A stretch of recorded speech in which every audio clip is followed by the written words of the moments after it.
Good morning, fish keepers. Cam here from the fishroom.co.nz. We've done it. We've made it to Friday. Go us. Just a quick apologies from John. It was his birthday yesterday, and his family have surprised him with a surprise birthday dinner that he was unaware of. He can't get out of it as much as he apparently tried, but we'll let him away with it. So happy birthday to John. It's just me and our guest again this week, and that's okay. Before we go too much further, we'll bring him up and we'll get into it. Hello, Jay Wilson. How are you? I'm doing well, man. Thanks for having me, and happy birthday. Cool. Thank you very much for being with us. It is much appreciated. Can you please give us a quick rundown on who you are and how you got into fish keeping and everything else that goes with that sort of story? Yeah, absolutely. So I started it. I had fish then. I got in and out of fish just based on traveling. And then when I got married, a doctor told me to find a hobby. He listed off a bunch of stuff, and one of them aquarium. And I don't think he understood what he was doing, but he was ultimately giving me my ticket, finding purpose from myself again, because I was struggling. So I picked up, quickly escalated. I started the YouTube channel. The YouTube channel did, fairly well. It opened quite a bit of doors for me. And now here I sit almost 5 years with believed to be the best company that I have ever been a part of outside of a unit is completely different, but working for a company, especially one that's family owned from Europe, never thought I would do it. And I can tell you that they're going to have to drag my cold dead body away, and I'll probably still be wearing the logo. So some pretty powerful words to be talking about a company like that. Must have a pretty deep and special environment and definitely meaning for you then, for sure. Yeah, no, it does. And I keep aquariums.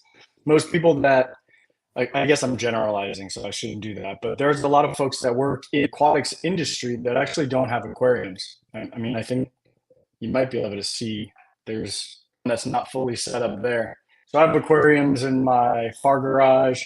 I've got a saltwater aquarium in my office. That'll be like the third or fourth one I've done. And then I've got something over here I'm playing with. That keeps my mind going. But I couldn't find this. Something has to have meaning, no matter what you do, right? You hear a lot of people say, "I don't like what I do, but I do it because it pays the bills," or whatever the case is. And I don't like living like that. So I did everything I could to change my mindset, my habits, and still I landed in a lot of that same feeling or being around those folks. And then CJ and I linked up just serendipitously, and it's really hard to say. They really don't micromanage. They allow you to be exactly who you are. They don't put you in this, square box if you're a round peg. And it's family oriented. So they actually care about you. That sometimes you're like writing an email and you're like, you just wanted to get to business, but they have written the first paragraph of how's your family doing? How are you doing? Like, they genuinely care, and they trust me and I trust them. And that's more powerful than anything in my book. Cool. How did your relationship with them begin? Funny enough, I was at a trade show, and SICCE had some presence in North America prior to SICCE US. Something happened there, which I don't know the full story. And then my direct report, Steve Berlin, was heading up SICCE US. They moved it to just outside of Fort Lauderdale, Florida. And we were at a trade show together, and I had seen this guy before, never worked with him really one-on-one. And an opportunity for me in my personal life kind of presented itself where I had to be able to move. And the current company I was with, I not going to say they weren't going to let me, but they just said, we'll wait and see. And Mhm. I had already made up my mind that I can't wait anymore for anybody to tell me something's going to happen in the future. So I've got to take what I could do now. And I didn't care about anything other than moving to get closer to my son. And SICCE said, live wherever you want. And Nice. that's kind of how it started. And that was what, March 2020. So right at The COVID. peak. Yep. Yep. Like right at it, man. And I was hired to do sales, to travel. So that Yeah. in Wow. itself is a scary thing. Yeah. Especially at that time, you'd be like, where do the sales happen now? That would be a very difficult thing to come through. Yeah. I mean, think about that too. Like, if you were my boss and you were in charge of cutting my check and I can't travel, how does that make you think like, okay, what is this person doing? And then from a personal standpoint, you're like, am I going to provide value if I can't do the things that I'm supposed to be doing? So Correct. improvisation came in and Yeah. it worked.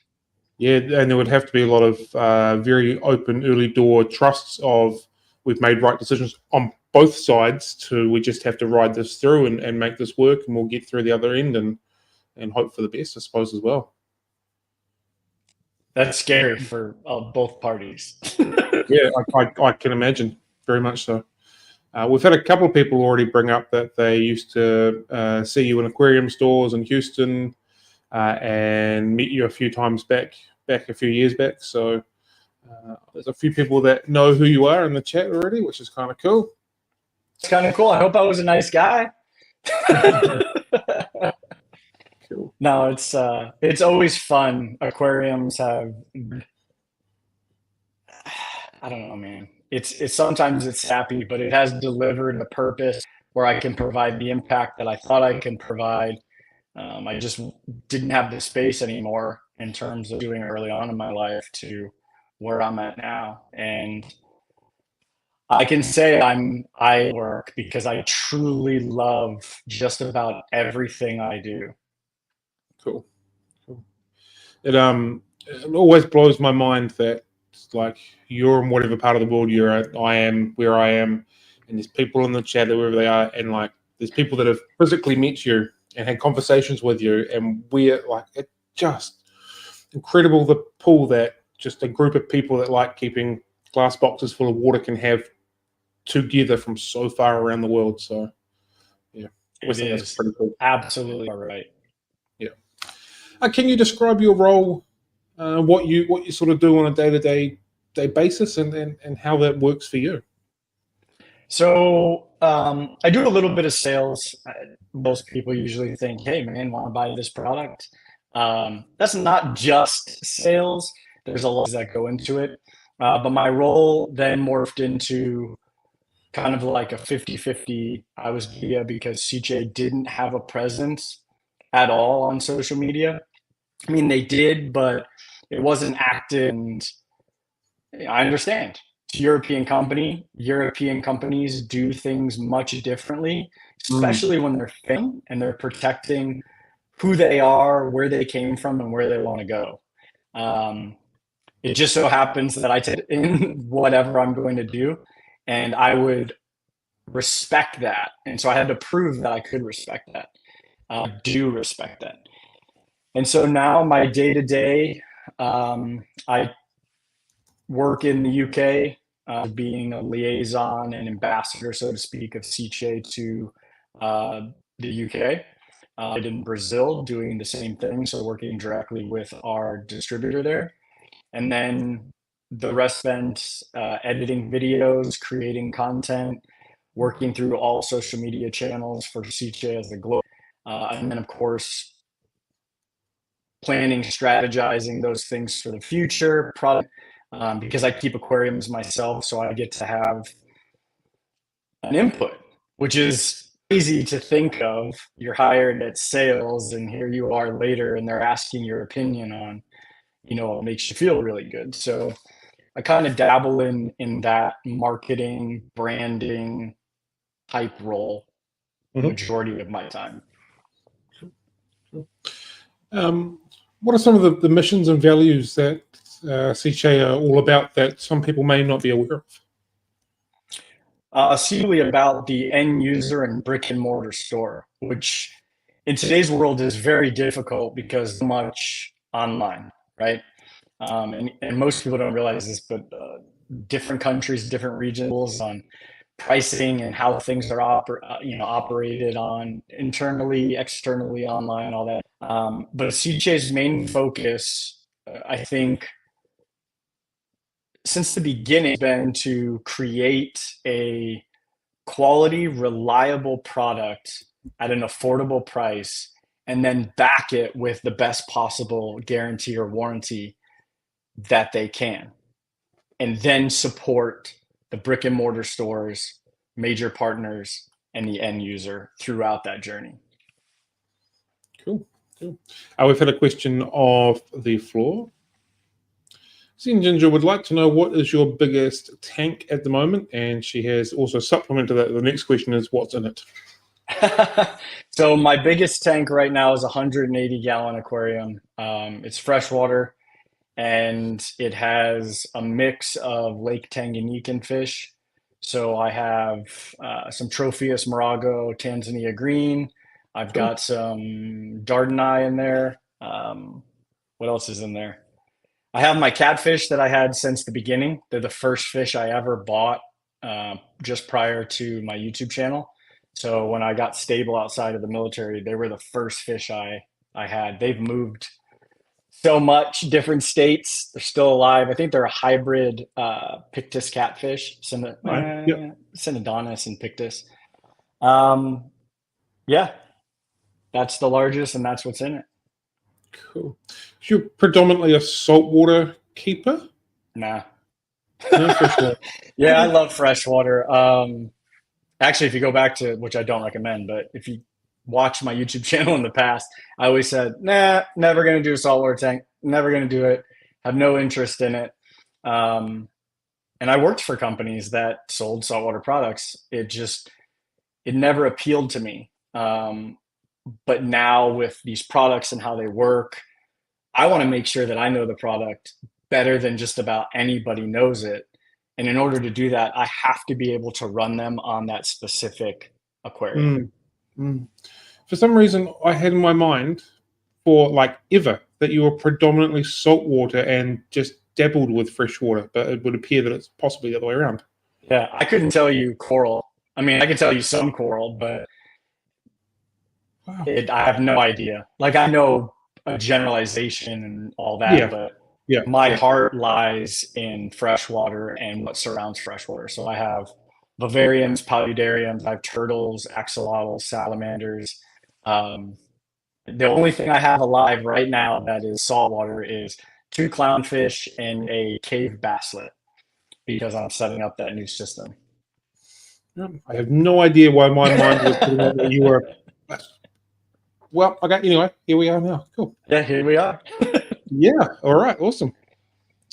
What's the most rewarding aspect for working in the aquarium community for you? I think helping other businesses through whatever means it is. Just because I'm with CJ to help that business, I don't want to say, oh, I'm coming in to help you with the other brands you sell, but the idea is CJ can provide so much value, not only through the products, but also through friendship. I don't really just want to have a business relationship. We can do that, but I prefer to actually know who's running the show, what the goals are, so that if we can help in some way, then we can help provide more value to that friendship, to that relationship, and everybody after that. It's not just, oh, I got some product on yourself, see you later. That's never the idea. Yeah, cool. Excuse me, sorry. How's SICCE evolved over the years that you've been with them to helping the needs of hobbyists? Dramatically, actually. typically Italians are conservative in terms of their businesses outside of the major brands, right? Like you look at all these major fashion brands and exhaust. But when you get down to it, globally, these companies are kind of a conservative. They like to keep to themselves, do what they're doing, do what they're good at. But recently, SICCE has been looking at what is lacking, what they believe that hobbyists could use, and if they're using it, is it actually going to benefit them and essentially keep them improving in what they're doing in terms of the hobby. Sometimes it doesn't work out that way. Like, we can be dead honest. You can launch a product and maybe you decided to go with another and it didn't work out. That happens. But SICCE is there to test technology or that technology to see how far we can push it in a practical way. Things in our industry that they're there, but do you really benefit using them? And so SICCE likes to keep those, what are the features in terms of and a quality product balanced so that you can keep that product for 10 plus years. That's just a sort of a side question.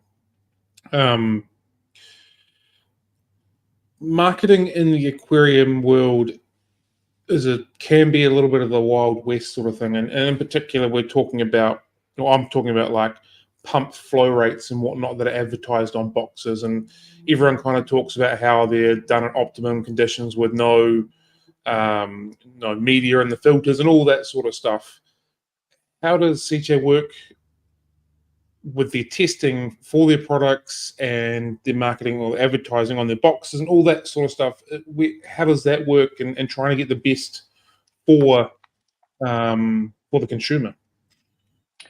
So there's a lot that goes. That's like the most loaded question, but I'm glad you asked that because too many times I will talk to a hobbyist or a store and they're like, I need 5,000 liters an hour because that's what this pump does. And then I look at the pump and I know that there's no way that pump is doing 5,000 liters an hour, right?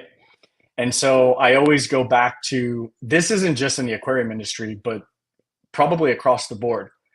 A lot of companies love to round up really far sometimes, sometimes a stretch, and it happens. But I always say, look at the actual numbers. For instance, max flow rate for a Synchro Silent 2.0 from SICCE is 568 US gallons an hour. We're not rounding anywhere. We're giving you what you can expect from that outlet diameter up based on a graph that we also provide on the box. So you could take one of our pump boxes, look at the graph and say, okay, based on my calculations, I'm going up 3 meters. This is my liters per hour. And then you run your fingers there and you go, that's the target that I need. This pump doesn't do it, but this pump does it. And SICCE is not steering you wrong in any way, shape, or form. Now, if you decide to hook it up in some crazy way and expect, I'll give you a perfect example. Our Ultra Zero is probably one of our most popular products globally.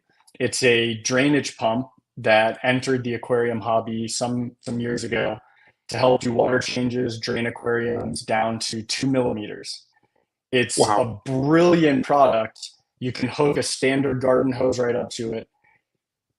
But then I would hear, folks go, well, it's barely taking any water out of my tank at the end of the hose. And I say, okay, well, how long's your hose? They're like, it's 100 feet. Like, so you have 100 foot of hose connected to a pump that has a 10-foot head height. That's going to be like a cat peeing at the far end, if it even is able to get it that far, right? That pump's not designed to do that. So there's also misconceptions about what products can do based on what we think, and then what they are actually designed to do in the perfect setting or whatever the case is. So I always say, pay attention to head height. If you have questions, you can always reach out to any of us. I mean, I'm always available to get an actual understanding of head height versus how much piping you're using, especially saltwater guys. As a freshwater person, shortest distance between two objects is a straight line. When you get to these saltwater guys, they're like, oh yeah, but if I add a 90 here, a 45 here, I'll go 90 this way and come back because the lime green. And I'm like, it's underneath the aquarium, man. Who's seeing that?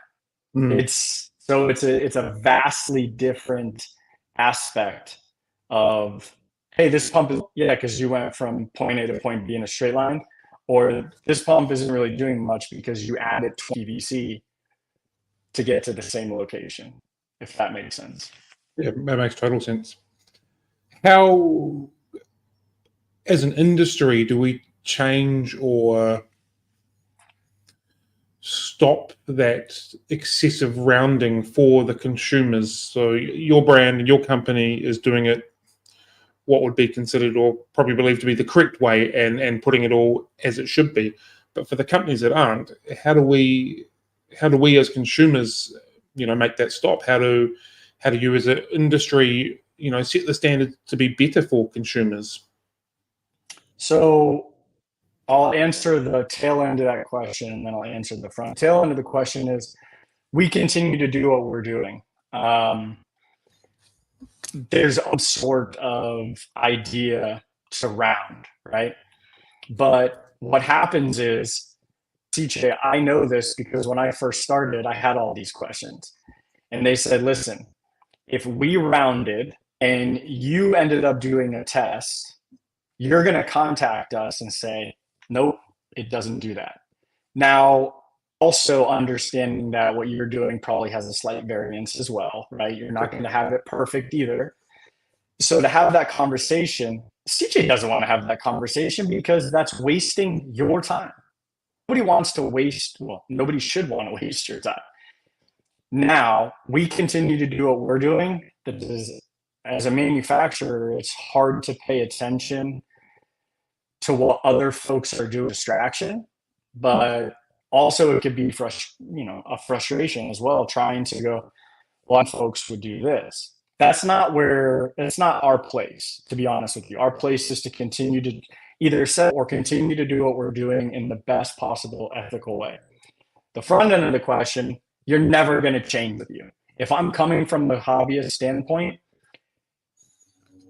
some of these companies are owned by, corporations that are far, far removed from the aquarium. So if they're going to sell you something that's $15 that they say is going to do X and it doesn't, so you're going to contact them.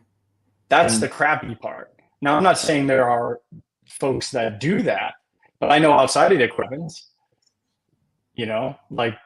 I get it. It's a marketing thing. Maybe I'm not a fan of it. I can say truthfully is just understand that that's probably happening. And so you'll jump online and maybe you don't go to your local fish store and you go online to one of these big places, and you're like, oh, well, this one's $8 cheaper and it does 2,000 an hour. I would not saying it doesn't, but I would also just look and understand that there's no secret technology out there unless the government owns it when it comes to pumping water. And if there was, I think CJ, they kind of pioneered the synchronous resin pump in the aquarium. So if there was something out there, I think I would hopefully so that we can market how amazing it is. But I don't think there's a way we can change it, to be honest with you. Understand that there are these things, that play a role. And sadly, we as consumers, myself included, have played into it. People go, I don't like that company, but they continue to order from said company. Why? Yeah. Oh, because it's convenient or it's this. Yeah, but you don't like it. So Mm. they're going to keep doing what they're doing unless you stop doing what it is you're doing, right? So Yeah. it's a very hard game to play. Yeah, and I just want to put a little bit of clarification on that. We're currently talking about pumps, but this is something that occurs in lots of aspects of the aquarium industry and in general as well. It's not. I'm not pointing fingers at pumps and filters. Oh, yeah, it's yeah, just we're talking about them at the moment. Yeah. Yeah. No, I understand. By the way, you can't, as long as we don't talk about my wife and kid in a negative way, I'm not offended by anything. So Sweet as cool. I can make that work then, easy as. In what ways has technology changed the aquarium industry over the last, say, decade or so? Freshwater wise, a little bit. Saltwater wise, depending on how you keep your saltwater tank, you could say a lot. Mm-hmm. And I only say that, so I'll say saltwater. There's all these different controllers. There's all these different applications or devices that will help automate your aquarium. I'm talking everything from testing to adding supplements to measuring, whatever the case is. I don't see that as much in the freshwater side, which I'm kind of glad, because, it's a lot. But as far as what I find to be the best, most boundary pushing technology that we've seen is energy efficiency in terms of a product. We can look at a pump that does 5,500 liters an hour. 10 years ago, that pump is going to do 5,500 liters an hour, and it's going to do it at 110 watts. That's may not seem like a lot, but if you're living in a place that's affected by major increases, situational things, that's a lot of wattage coming from one product. We have a product that does that, but we also have an advanced version that does 5,500 liters an hour at 40 watts. So it's a major push forward. However, that first pump I talked about was kind of the push into the global synchronous resin pumps. It's a part of the SICCE Silent line. The SICCE Silent, I would probably go toe to toe with anybody. I don't have numbers, but it's probably the most used pump globally, AC wise. The SICCE Silent line, because it's used in so many different applications, not just aquariums, vertical gardens. It's used in aquaponics, it's used all across the world in different facets. Some even have it in their fancy fountains, things like that, because of how quiet it is, how cool it runs, the warranty it has, and the value it provides. Now we have an advanced version, but we don't have an advanced version that goes all the way from the beginning of the SICCE Silent line to this. We just have the larger sizes because we figured that piece out. If that makes sense. I kind of forgot that water pumps aren't just for aquariums. I don't know why I didn't think of it. Yeah, No, you're not the only one. Kind of stuff. Yeah, there's a lot of side markets for moving water in places that aren't just for keeping aquariums. Correct. Yeah, it's crazy. I mean, my wife works in lighting, but her lighting just in aquariums is actually on movie sets. A lot of good movies, actually. So it's vast difference. It's like aquariums, movies, and then they do other things, but which are even more impressive than just that. Yeah. So it's crazy aquarium. You brought up a good point without bringing up a point of like the energy consumption of a pump that's running 24 hours a day, and it kind of adds up. So like a conversation I always have with people in the shop when they're looking at buying pumps is, sure, this one might be cheaper, but it's running an extra 40 watts constantly than what that one is. how long do you think it's going to take for you to make that savings back on your power bill? It's not going to take very long to save that $35 or $40. Might cost more now, but it's going to save you a lot in the long run if that should be part of the equation of wattage on pumps and filters and stuff like that on a regular basis. You hit the nail on the head. This is something that and it's not just SICCE. Again, we could take all this away. It's not just SICCE. Whenever you're buying something for your aquarium, that is a pump. That is the lifeline, the heartbeat of that aquarium. In freshwater, and you have no plants, it's the end all be all of what is making that thing turn. In saltwater, it's the most important outside of lighting, right? Because you can get by with flow and no light longer than you can get by with the reverse. So whenever you're buying a product to do said thing, you should be taking into account wattage, longevity, warranty, suiting your needs. And then I have a saying, which I say the same thing for myself when I'm buying: buy once, cry once. If I buy a subpar product for whatever it is I'm doing, and I have to buy another one, maybe it's cheaper, but I'm having to buy this, or if I need support, I'm not getting that support. So I would rather pay $5, $10 extra to get all that extra value up front than to have to deal with something and it's usually when you don't really want it to happen. Oh yeah. is when it goes down. Yeah. So yeah, that's buy once, cry once is the best. When I look at some of our products, if I'm going to talk about SICCE, we got products that are, under $20. So I'm not saying you have to spend $400 or $500 on a product for it to be great. What I'm saying is look at all of those facets, and then you can make a really good decision for yourself. It may not be SICCE. It may be somebody else. You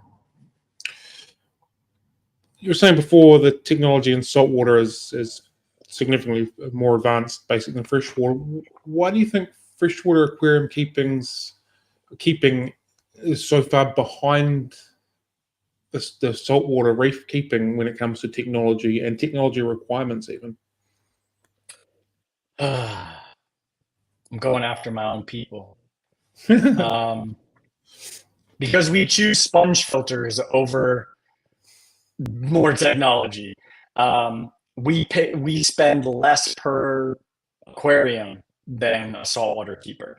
So when you look at it, a lot of the R&D, and I'm speculating this because we don't have controllers. We have controllable products that work on other controllers, but we don't have, there's no need for like super, super high tech, to be honest with you. Because you could still keep an aquarium with a sponge filter. Would I? No, I absolutely loathe them for my applications. Yes. I think they are garbage. Yes. So, and usually that sets people off, but there's a reason for that. And the reason why I say that is, again, if you have small aquariums and you are breeding, okay, don't go for a sponge filter. It's far more versatile. It's still ugly, but I understand the air pump aquariums, right? But if you're looking for versatility and really future-proofing yourself, a sponge filter is not going to do it. And it's ugly, ridiculous to clean, and it didn't cost you any less for that one aquarium because you had to buy the sponge, buy the air pump, you had to buy the hosing, and then you had to listen to the whole time. So there, I'm off that soapbox. Oh, yes, so much yes in one sentence or two sentences. I'm not a fan of sponge filters either, and I've made that very clear more than once. So yeah, another sponge filter. We're not that far out of under gravel filters if we're still using sponge filters. We just took the and moved it up top. And yes, they are easy to use when it comes to a massive area. Yeah. Like if you've got that many aquariums, I understand. I get it. But I remember when people used to be like, well, I do it, then I can restart another aquarium with it. And, or they so that they can do that. And while I get it, use such a high risk for crossing regardless of what you feel your aquarium is like. There's way too much risk in that. And so many misleading things when it comes to bacteria and space and all this jazz that we could be here for 8 hours. So we've got another question. Zen asked us actually quite a while ago. Are you going to be at any events in the southern parts of the country near Texas, maybe in the coming year that you know of? Not that I know of yet. I'm actually kind of in charge of strategic what events we attend in the United States. And so far there's freshwater wild. I don't hear of any outside of the big ones that there is no dates for. And I'll say this before anybody asks the question or they're thinking about it. There are probably a ton of club events, probably these parking lot swaps, so to speak, that would happen. As much as I would love to attend everything, I have to show value or ROI to the people that are counting on me to make the best possible decision. And so being there to hang out with people that I would enjoy talking to as myself, yeah. But taking and getting all that stuff there, really hard to justify because really hard to justify. Yeah. And it's the way it is, and we can do some of those smaller. It's typically the larger events because I don't want to travel to everything. I want to be home. Our team is not very big. Most people think that like SICCE US is this like 100 strong entity. It's not. It's not even close. What does marketing for SICCE look like? You said you've got a very small team. Is there people working under you? Are you doing all of the marketing? How does that look? So the way it looks is everybody's got a voice. Truthfully, like no bad ideas when it comes to marketing or any sort of strategy, because you could take what you thought bad idea and somebody can compound on it, and then another person compounds on that, and before you know it, you have this like and implementation is fantastic. That's a huge reward. So we work cohesively as a team regardless. I have ideas that I will buy the people that I would need to run them by, because I want to make sure that that is still in line with what they believe. They normally tell me they trust me and they know. As a matter of fact, something powerful, I've had to talk about this. I was joking at a recent event where they had my last name, Wilson, for this dog food brand. I took a photo in front of it and I got a message from one of the owners of SICCE that said, "Remember last name," which is Petinon, which is their name. So to hear that, super powerful, right? So when it comes to marketing, I believe if we are, which we are, then we all need to have some sort of input. So if somebody from way up top says, "Hey, what about we're figuring it out?" But if somebody that's packing boxes, which is extremely crucial somewhere, and they have an idea, we're going to incorporate that in some way, shape, or form as well. So I'm from all over. I'm the one that's usually curating them at the end because we've created this style that we're with and for. I can't give you all the secrets, but it's it definitely is a team effort, and I wish if we were even bigger than we were and I had a massive budget, like let's say an Apple or Google, oh my goodness. With the creative stuff that we have, it would be incredible. But we're going to make incredible with the resources we have. And I think we've shown that so far, and we continue to push the boundaries as a team, which is really good. Cool. Awesome. How does SICCE test the effectiveness of its filtration systems before releasing them on the market? So there's a lot of data that's available when it comes to filtration regardless. And then we have our own R&D department. So actually, for instance, the Shark Pro Nano that we just launched, I had a prototype over a year ago. So this just launched globally, I don't know, let's say in the last couple of weeks. I had a prototype about a year and some change. And then about half that time, even further back, they've had that prototype working in an aquarium where they're testing it under the same, circumstances that a hobbyist would. And they're not throwing 30 African cichlids in a 40-gallon breeder, but they've got an actual aquarium that they're feeding every day in the environment that it is. They're measuring all the effectiveness. They're pulling media out to test. But there's some you don't have to test. Like if you've got 10 PPI or 20 PPI foam, you know what the effectiveness is of that. So then you use all those calculations to put it in based on the surface area of what you're doing and what product you're putting that stuff in. Does the company only deal with pumps and filters, or is it branching out? The brand isn't here in New Zealand as a general rule. So you're branching out to other stuff, or you're just solely on water pumps and water filtration units? So SICCE does what SICCE does best, and that's make water technology. And that could mean heaters. So actually 1974, when SICCE was really like the first product was made, it was a heater. And so SICCE has been making heaters, pumps, filters, and not just for aquariums, but for ponds, aquaponics, drainage for major municipalities, things like that. So if it moves water, it filters water, and now heats water because we've been launching some new heater products. That's kind of where we stay. People ask if we're going to do lights.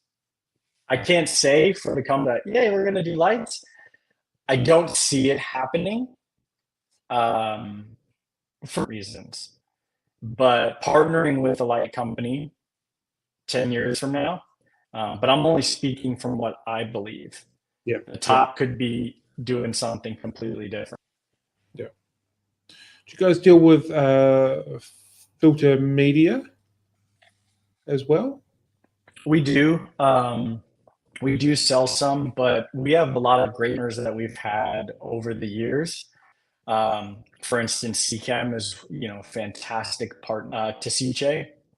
So you have all of those products, the media. We also collaborate together to provide products that CChem has that are manufactured. So that's really exciting. So we don't typically have a line of media. Our products come with it, and you can buy replacements to that, but we don't have a massive line of media and things like that. Cool. So, your products are on the SICCE title, correct? Yes, that's correct. Yeah. Unfortunately, that was discontinued in New Zealand, and I thought they were fantastic filters, but that's a conversation for another day. I'm surprised Hang on the Backs made it that far, to be honest with you. I think thanks. I think they were probably discontinued because we do a lot of Euro style aquariums in the glass boxes, and obviously they don't work so well. So why continue to bring them in if they're not selling? Because there's a limited market for them, I guess. That's exactly what I was driving at when I said no offense. You can go to the UK and it's the same way. Hang on the Backs just aren't not a thing. Yeah. I personally quite like them in the right aquarium and the right setting. But again, each to their own. Yep. Cool. What are some key factors to consider when choosing the right pump for an aquarium? I mean, there's a bunch of different ones. I mean, if you're looking at just a specific return pump, so a return pump is a pump that's going to pump water from one location into the aquarium, and then of course it back into that area, and that pump brings it back up. You want to look at quite a few things. You want to look at how much liters per hour, gallons per hour you're looking to achieve at the out. You also have to factor in how many feet or meters in terms of plumbing you have. Any twists and turns, you have to factor in that as head height loss. And so at the end, you'll have a calculation, and that calculation will, let's say it's, I'll use feet. Let's say it's 10 feet. You look pump, if that pump says 10 feet, chances are it's not going to make what you need unless it says triple your rating at 10 feet, right? So you really got to factor when it comes to a saltwater aquarium.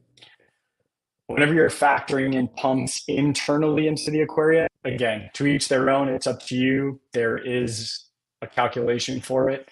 You can blow everything around, or you can achieve, a more natural style, aquarium. And that's all going to be based on the other factors, which is how much are you trying to filter. So that's so broad that it really comes down to what product. So for instance, I'll say let's say you have a sump. There's a sump rating that 90% of folks don't ever look at. And that sump rating, I'm making this up, it'll say like 1,000 liters an hour.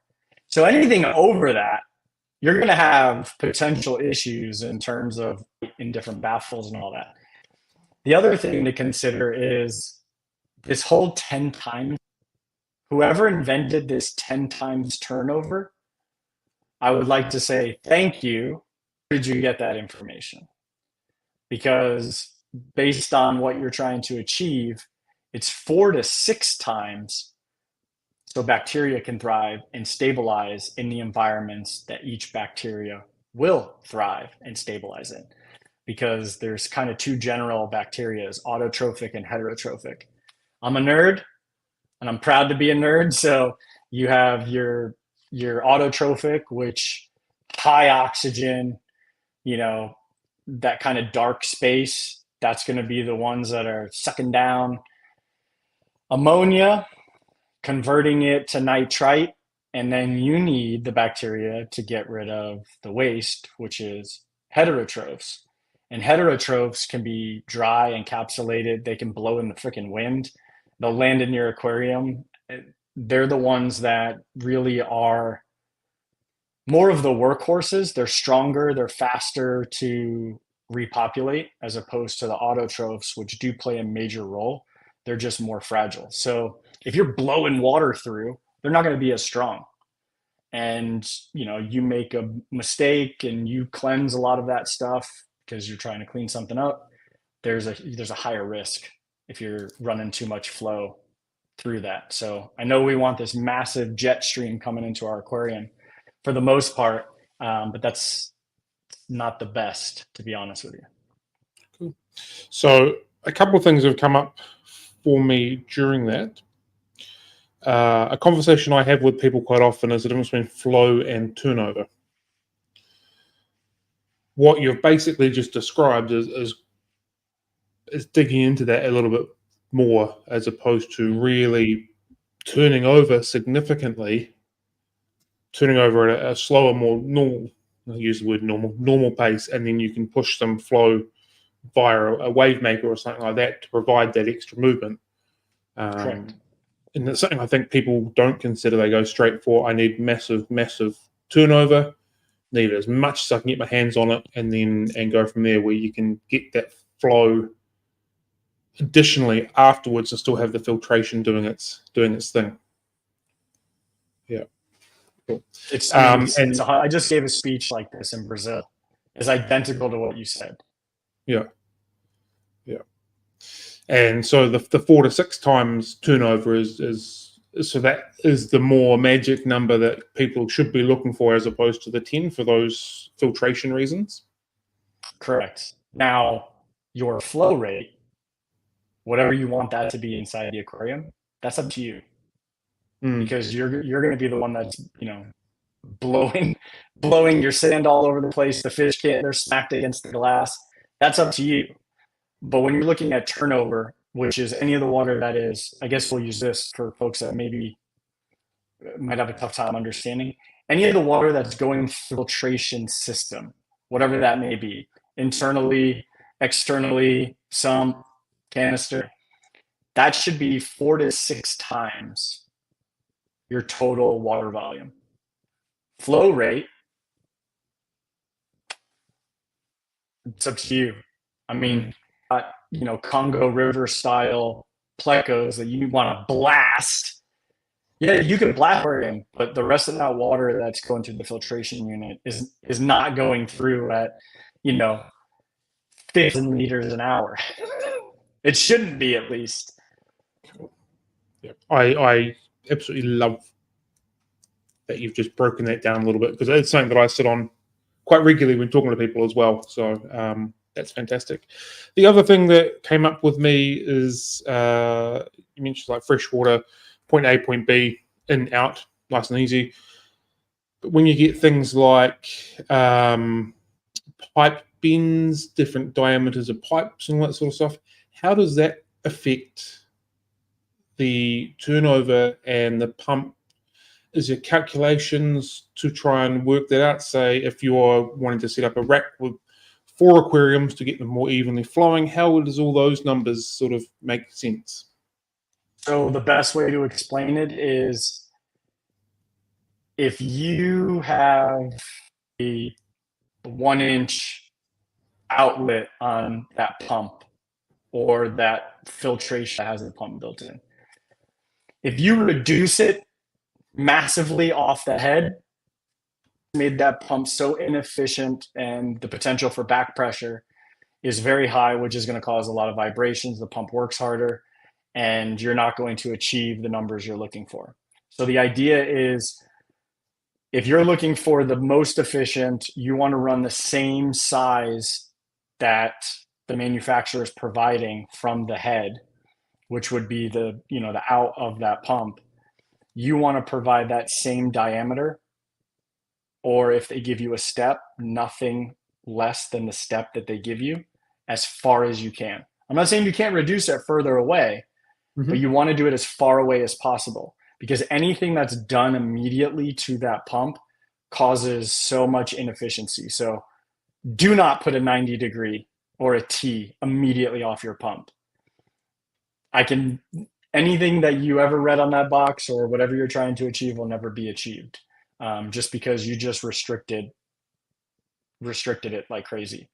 Because we have to remember, we can't stop water. We're only redirecting it. Even in nature, we're only redirecting it. Trying to stop it is I guess it's impossible, to be honest with you. Water's going to go where water wants to go. So keep that in mind. The other things to keep in mind is, if you keep reducing, you're going to cause noise. That's not necessarily the pump making the noise. That's a common misconception. Water also makes noise as it smashes inside this plumbing. So the other thing, if you look at most of the instructions in return pumps, it'll tell you to run flex tubing at least 12 inches before you get to hard plumbing. And the reason being is because you're allowing the water to kind of get into its flow, as opposed to and causing vibration. And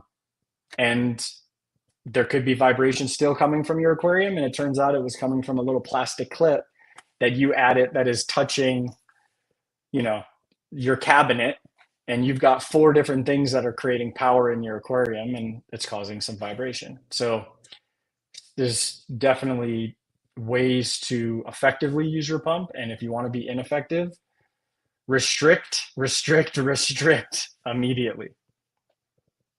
Well, I may or may not be in the process of setting up a new aquarium, and I may or may not have just had my mind opened a smidgen in this little 2 minutes. So thank you. I've got some more things to think about over the next few days. Glad to help. What are some of the biggest common mistakes hobbyists make when selecting a pump, and how can they avoid it? I think some of the most common mistakes is buying way more powerful or way more filtration than they absolutely need. I know people will say you can't overfilter your aquarium. And I'm not going to say that they're right or wrong. I'm just going to say there's kind of no need to do that. Um, Unless you're the type of person that was like me in the beginning, where I probably should have just bought the absolute biggest aquarium I could buy and the biggest filtration unit, because I ended up going bigger, bigger, bigger, bigger, bigger all through the course of keeping aquariums. But the idea should be whenever you're starting an aquarium, even if you've already had them before, space first, then you know what size aquarium, then you know what type of fish you can really keep, and then you know that style of fish typically thrives. I use the word typically because there's always anomalies. Fish don't talk. We know this, but some can still worsen it. So there's somebody somewhere. If I said that fish doesn't like this, well, I had that fish that loved it. Well, and that may be the case. But typically, you can then look at what those fish's requirements are in terms of their ecosystem or whatever you're trying to provide, especially if you're going to be mixing species or mixing different locales. I'm not saying you can't do that. I'm just saying you want to take all of that into account, because then you can set up the absolute best scenario for yourself in the future. Because then you're not going to go, oh, I don't think it's filtering enough. Oh, I think it's too much flow, and I got to turn it down, and I can't turn this down. And save yourself all that trouble and just work it in steps: space, aquarium, fish, filtration, or turnover, depending on your filtration system. And then, of course, you got lights and any of the other stuff that need. You mentioned before the stream you've only got about an hour. We're approaching that time. How are you kind of tracking at the moment? No, I think it'd be okay. I'll just message my wife here. Cool. Make sure. Cool. Yeah, just shout out when you've got to do your thing, and we can close I'll off let here. you know. Let's keep rocking. Awesome. How does SICCE ensure the durability of its pumps in various aquatic environments? That's kind of going from, you'll obviously test them in your environments, but as fish keepers, sometimes we may or may not clean the impeller out all the time, or we may not clean the filter out all the time. So how do you ensure the durability for lack of a better term, a bit of abuse that fish keepers might throw at them? So, it's hard to future-proof an aquarium product, because I believe that aquarium hobbyists will blow your mind at some of the things they do or don't do that they may or may not need to do in order to continue the life of said product.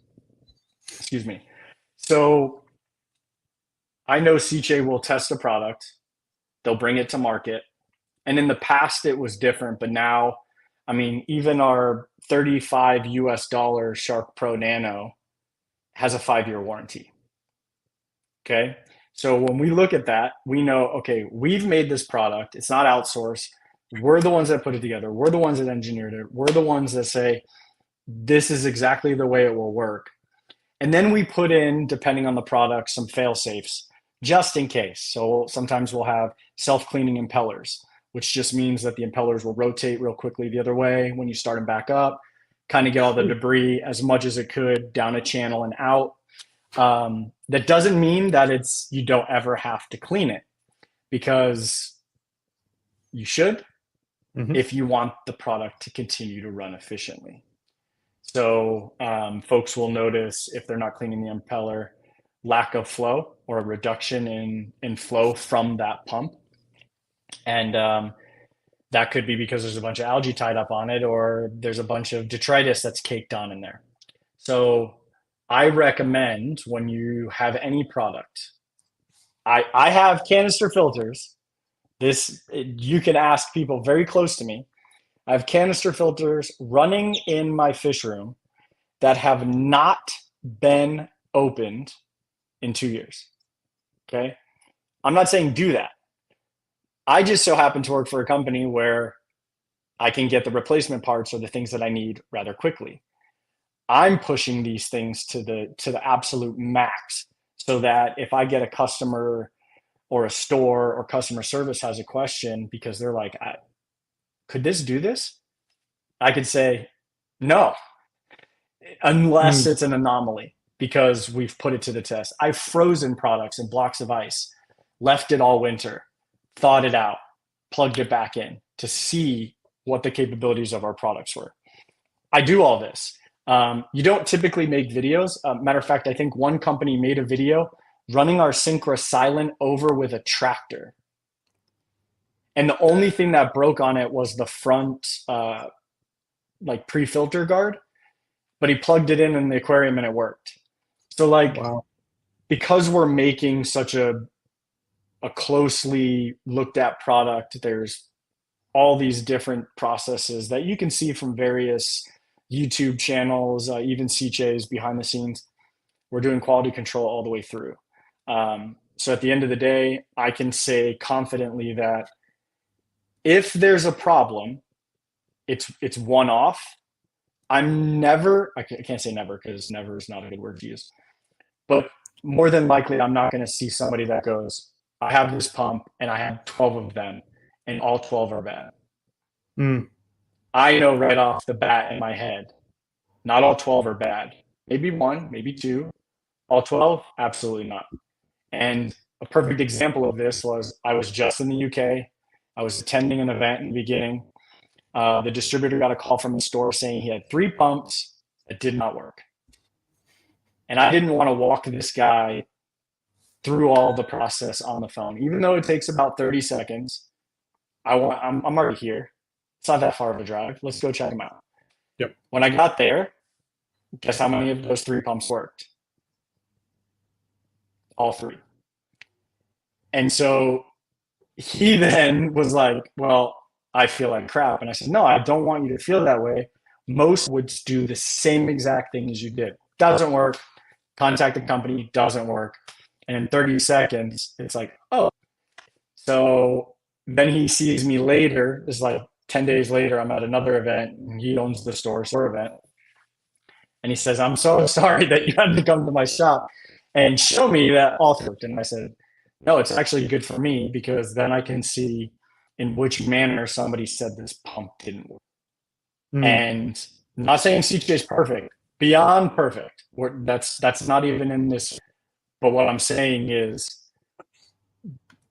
the pumps are produced in a certain, it's very unlikely that they would all be not good. Cool. Which makes the job a heck of a lot easier. Some more things have come up via that. You mentioned you have canister filters that you haven't opened for a significant period of time, and there is a common thought pattern that you only need to clean out canister filters as the flow rate drops significantly. Where do you sort of stand on that? And I'm obviously thinking it's probably towards that, but how do you work on, or how do you feel about that theory? So I'm running more than one aquarium. So as a general rule, this is a whole different topic. Let's just say you're doing water changes every 2 weeks. Okay. I don't know what people's them every 2 weeks. I'm just saying, let's just use this scenario every 2 weeks. There is nothing wrong with looking at your pumps, filters, heaters, right? You're going to do way more, no matter what product it is, no matter who makes it. You're going to do way more by doing that and taking the extra 5 minutes max, depending on what you have running, to just look at it and go, oh, heck, there's a bunch of snails that are growing inside this canister filter. Well, if those snails start making their way into the impeller, there's potential for damage, right? So you could have caught that way ahead of time. This goes for anything, saltwater, freshwater, doesn't matter. I'm not saying you have to clean it. I'm just saying, just look at it. Literally just look at it. Because that preventative vision is way better then my canister is not working or my pump is not working. This product sucks. Okay. Does the product suck? Or did you just have like a crazy infestation of whatever it was? Or even algae that gets spun into the impeller because you were battling some algae. Well, now you're even more frustrated because you barely got algae under control. And now you have an issue with your flow that's not happening. So just look at it. Whenever you're doing a water change, or, if you've got carbon running, you have to open it and replace it within 6 weeks anyways, right? Like you can't, you can do whatever you want, but carbon's dead at 6 weeks. I think that's kind of the average max lifespan of carbon, depending on if it's pelletized or like there's all these other things. So at 6 weeks, you still got to open it, look at it, check it out if you're running carbon, or, magically maybe a fish bred in there and now you have some fry that you can make some extra change off of, or whatever it is you're doing. Cool. And so the other thing that came up with me is a maintenance routine when it comes to servicing pumps and filters. How often should that be done? What are some key things to be doing during maintenance of said pumps and filters? If we're looking at like a general idea, I think you should be cleaning pumps, return pumps, twice a year. Checking it once a quarter, especially if you're running it in a very high, heavily stocked environment. So there's a lot of risk. Even in saltwater, it's even more of a risk. Like you definitely want to check it out because you never know, what could be happening with that pump. Freshwater wise, if you're just running pumps, checking them visually is pretty easy. And, if the guard on it is getting clogged up, probably should clean it. But you definitely want to be looking at it. I don't know. If you don't clean your filter at all, at least look at your stuff once a quarter and set a routine for everything. Like it should be routine anyways, in terms of you taking care of that aquarium. I'm not saying feeding 1,000,000 times a day, but overall taking care of, planning your aquarium should be fairly consistent basis. And if you have a freshwater aquarium, I always recommend 90% of your time should be viewing it, 10% should be messing with it, and saltwater is even worse. It's 95% view, 5% touch. This will minimize any issues. Now, when we're looking to clean that stuff, for the love of all things aquatic, stop using vinegar, please. I'm not saying you have to use a SICCE product, but please stop using vinegar. Vinegar is so hard and rubber that regardless of what you think, over time it's eating away at those O-rings, the important that should be kept clean. Plastics start to break down. It's degrading, right? It's just degrade the materials in which most of these products are made from. SICCE works very well. We do have a product called Pump Clean. It works extremely well. It's not, but that's what you would want to use. Now, if you have access to other stuff, that's fine, but you want from those vinegar-like substances. I know that that's like a thing. We always, clean your aquarium with vinegar. And seals are going to be perfectly fine if you don't get all of that vinegar out. Vinegar goes to work right away. So just be very careful with rubber and plastic when you're using vinegar. When you're done with citric acid, you can just rinse it with fresh water, and you're good to go. Like there's destroy anything over time. Cool. We've had a few questions come up from the floor. We'll bring the first one up. Zim would like to know, how much fun was it to make the video explaining to people how to pronounce SICCE? It made her giggle so much. So I can tell you that it's fun because this has only been once or twice, but my first interview with SICCE Italy. So I'd already talked was running SICCE US, Steve Berlin. He said the next step you're going to have to talk to the family. He's like, I don't know what they're going to ask you, but it's an interview, so have at it. The first thing they did was bring up an old video where I mispronounced SICCE. And it's funny because this all plays into it. I did an extra letter. So I have a lot of concussions from the military. And so, sometimes, especially when I was not in the right state, red lights were green to me, things like that. Right. So, like, adding a letter was not out of the ordinary for me on a product, which was actually the title. I was reviewing the title on my channel. I added an extra letter, and they brought it up. And from then on, it was just a running joke. Most people don't pronounce it properly. And it doesn't bother anybody in Italy. At least they say it doesn't.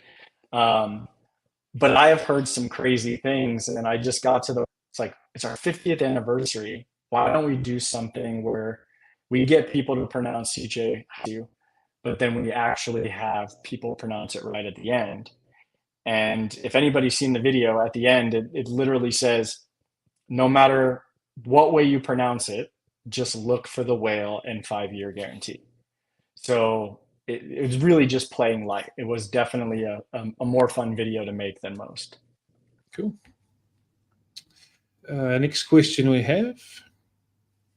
Who does SICCE view as the biggest competitor in pump production? I don't know. We make a lot of pumps for people.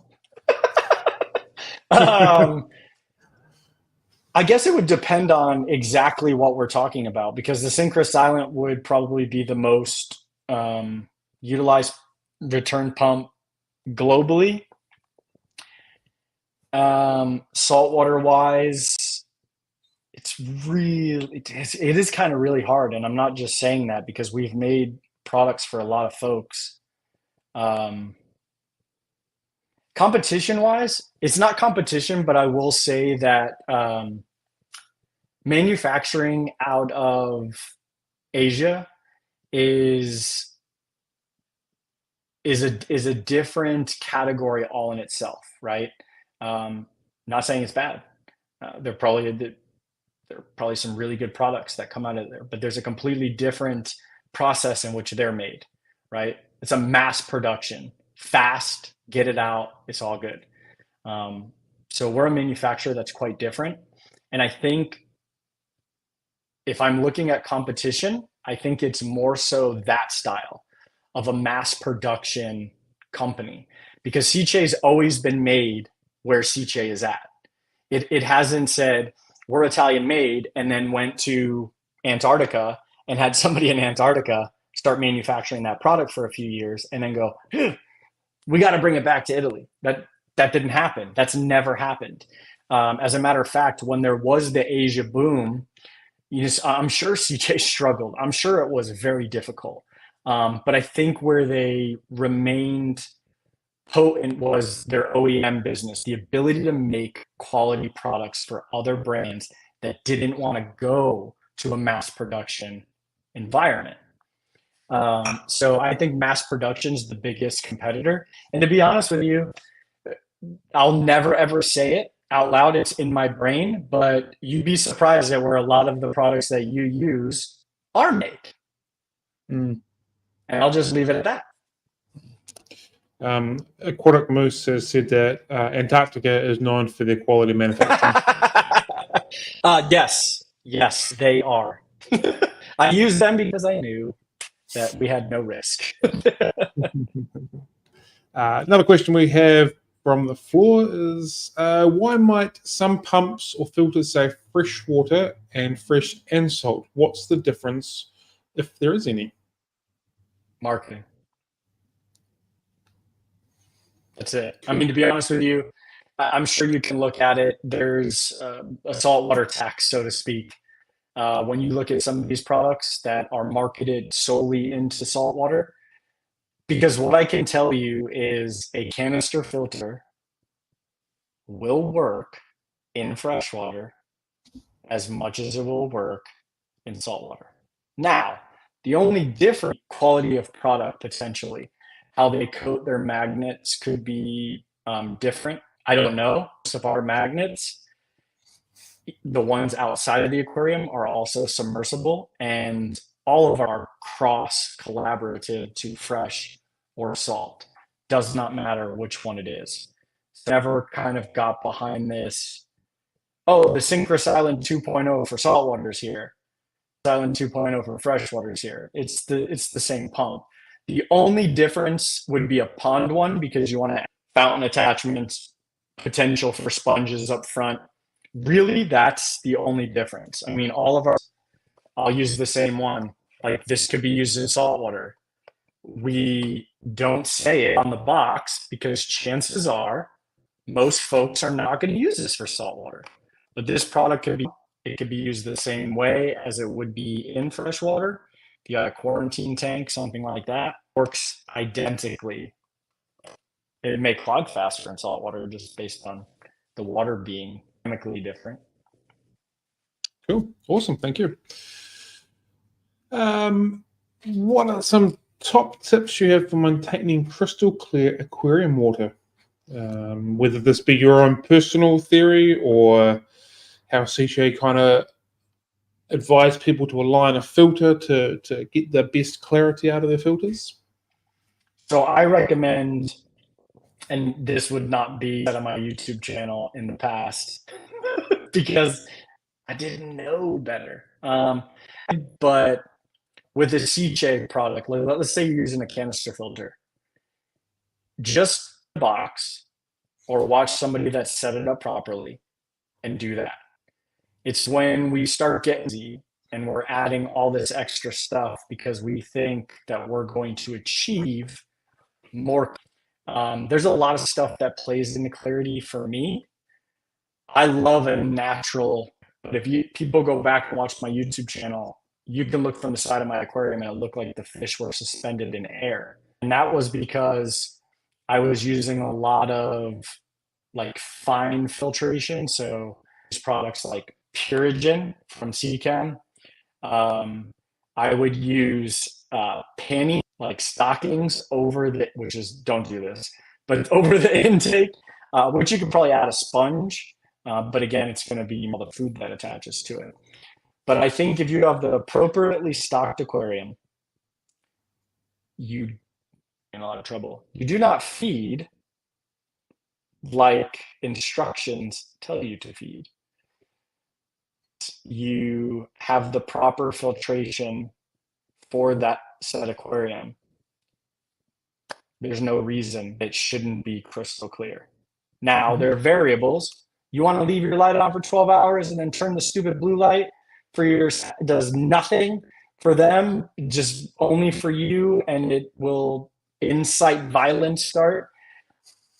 And it happens to be by a vent or a heater or direct. Now we're cooking with different additives that can cause a bunch of different things. But if your environment is controlled and you're doing all those other things, the way I said, aquarium, proper filtration, you're not feeding, your fish don't snack. Your fish, people, they don't look for Doritos like humans do. They're natural grazers for the most part. Feed them sporadically. Let them not have food for a day. It's okay. They'll do that naturally anyway, and you'll have less issues and clearer water. Cool. Zen would also like to know, speaking of your channel, do you have a plan to stream again? Or are you kind of over that at this point? With your energy and inspirational enthusiasm, it was like a shot of espresso to watch. And I appreciate that. So that it's not over. I just can't. I can easily film all day. I can't say that because my boss is watching. We film these videos, and I get to impact people the same way as I did on my show. What they're referring to is my energy, of course, and then I would leave some sort of inspiration, impact statement at the end of my videos or during. And it created a sense of fulfillment. I don't have the time to edit these videos the way that I did in the past. And so it's very hard for me to do all of those things while trying to be the best possible husband, father, and Team SICCE member that I can absolutely be. I love the ability for YouTube. Anybody that likes editing, that is semi-decent, and would love some of this stuff. I am not one of those YouTubers to tell you that you're going to be paid hundreds and hundreds of dollars per video. Can't happen. But if you want to grow with me, I'm all ears. As long as our styles align, you know how to reach me. I'm on Facebook, Instagram, YouTube, everywhere. So, what are some of the signs that for a hobbyist that their filtration might need to be upgraded or it's not quite doing what it should be doing?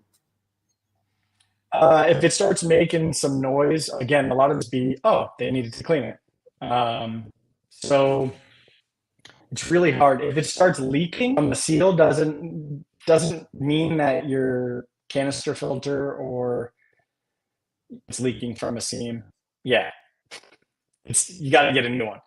But a canister filter, check that the O-ring doesn't have a bunch of debris or isn't broken or you didn't properly align something or over time. We also have to remember these canisters are filling with water, right? And then they're filtering, and then the water's being removed and put back into the aquarium, and then it's being brought back in.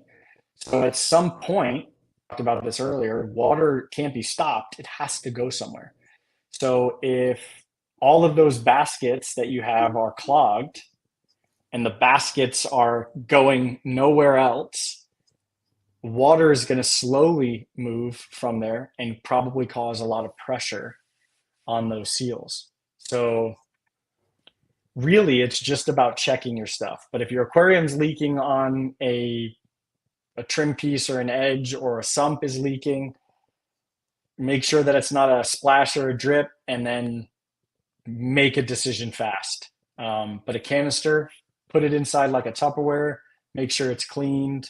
Doesn't matter what canister it is, they all should fit inside like a nice little plastic bin. And as a matter of fact, you could probably keep it in there all the time and it would save you a lot of heartache if in fact you didn't clean very often. But I don't think there's necessarily a telltale sign that it's time to get a new one unless you're upgrading or, you know, maybe the impellers aren't spinning properly, even if you replaced it and you're like, man, I'm still noticing a decline. You could have just worn that product out. Now, if you've only had it for a year, there's a problem. But you know, when you're approaching 4, 5, 6 years with something, you technically already got your money's worth, regardless of what product it was. So it may just need a part, or it may be time to actually get a new product. What feedback do you often hear from your customers, and how does it influence the product development? We hear stuff, you know, when are you going to do this? When are you going to do that? When are you going to do this? It can definitely impact what we bring to the market or what we do to improve an already staple product. But I believe with data that majority of these requests come with emotional data, not statistical data. And where I go with that is some crazy thing will pop up and you'll talk to a store and they'll be like, I could probably sell 1,000 of these if you guys added this. And it doesn't cost a lot. All you got to do is add that. I say, okay, what 1,000 people have told you? Oh, I've had so many people come up to me and ask me, well, how many? I can't go to the R&D department and be like, so many people have asked, let's do this. They'd be like, what? No. Like, is there really a need? Now, if we have a prototype, and this was actually the case. We had a UVC sterilizer that just came out, and we had the prototypes. They came out, and I legit at one show had over 6 people, I think the real number was like 8, ask me, did it come with brackets inside the box? And I went, oh shoot, I don't know. I was like, this is the first time we're all seeing this.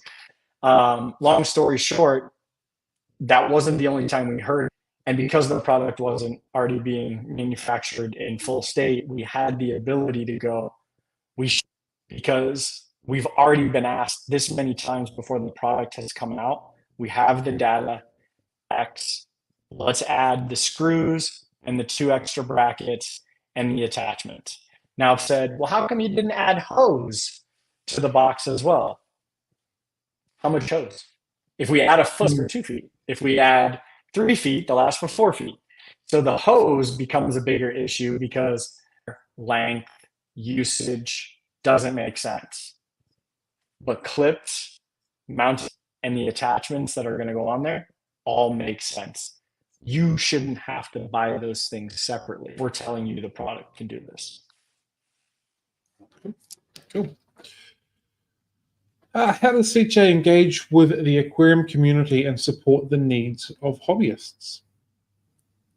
Different ways. We do lots of giveaways when we attend shows. We give away lots of t-shirts. We take hobbyists and the relationship very seriously. So we just started a program last month where we're trying to get everybody involved. So hobbyists fish and product from their local fish store, right? At some point, majority of folks that are keeping fish go. So what we've done is we call it a slice of SICCE. We're Italian, myself personally, I have pizza. So we've come up with this idea where you nominate your logo when we have it up, and you just leave a quick comment of why. It can't just be, they're the best, right? Pack statement. I want people to see this because we're inundated with negative everywhere else. Let's get the hobbyists involved, right? Because now the hobbyists feel empowered to talk about a local fish store in a way that they didn't feel before, because they have the opportunity to then party. And I know it sounds cheesy, but think about the impact on a hobbyist that nominates a store that ends up being the #1 selected. That fish store gets a call from CJ and says, so-and-so customer knocked it out of the park, and we need to know how many employees you have and what day is the best, bringing you a bunch of pizza and things so that you guys can have a fun time on your customer, CJ. We just gave everybody a piece of that. And then the customer can essentially have some pizza too. So that's just one small piece. The other piece is, people have asked for a lot of things from SICCE, and SICCE has been delivering on those asks publicly. We can only be as close to the hobbyists as the hobbyist allows us as well. So with social media, we're in 70 countries, 70 plus countries. So if you're on the internet and you have social media in any way, shape, or form, you could be a part, have an opportunity to be even closer to what we're doing and potentially inspire even more stuff, following, subscribing, leaving comments. Like, we're not mind.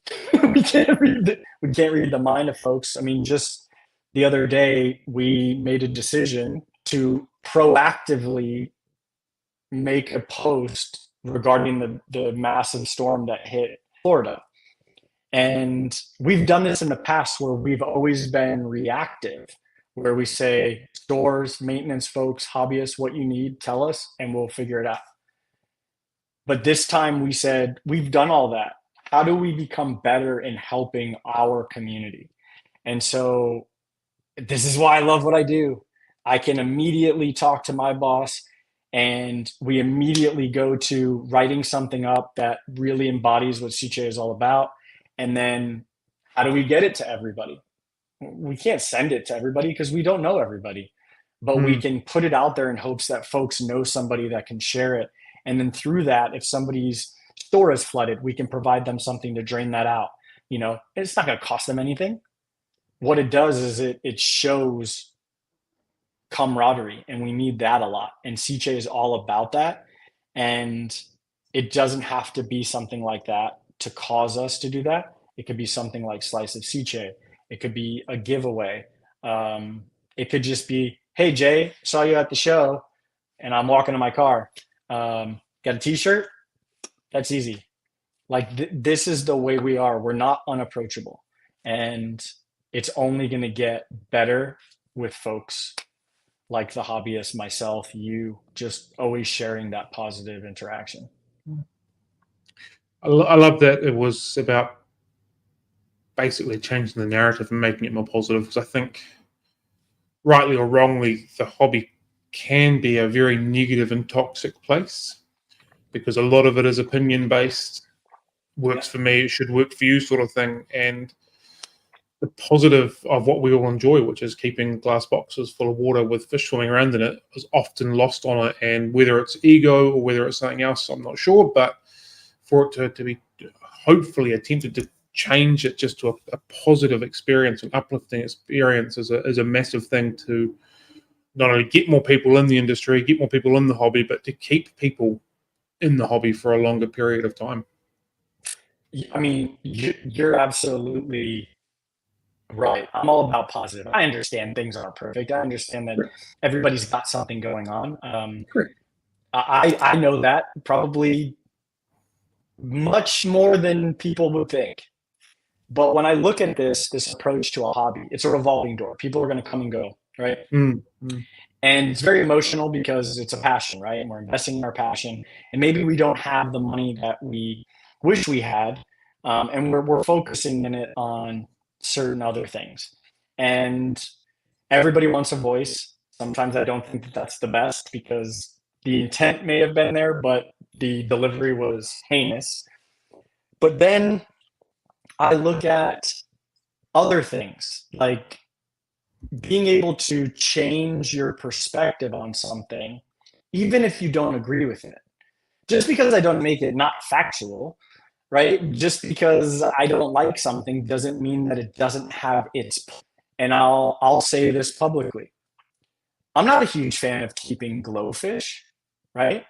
So don't think that the thought process on how glowfish came to be, people don't really know. It wasn't for aquarium. You can look that up. Glowfish in its creation was not for aquarium. It was actually designed for water and making sure water was safe for other humans because they could detect it through their I forgot the additive that they were adding to this fish. But long story, they're not injected now. Like they're line bred to be this way.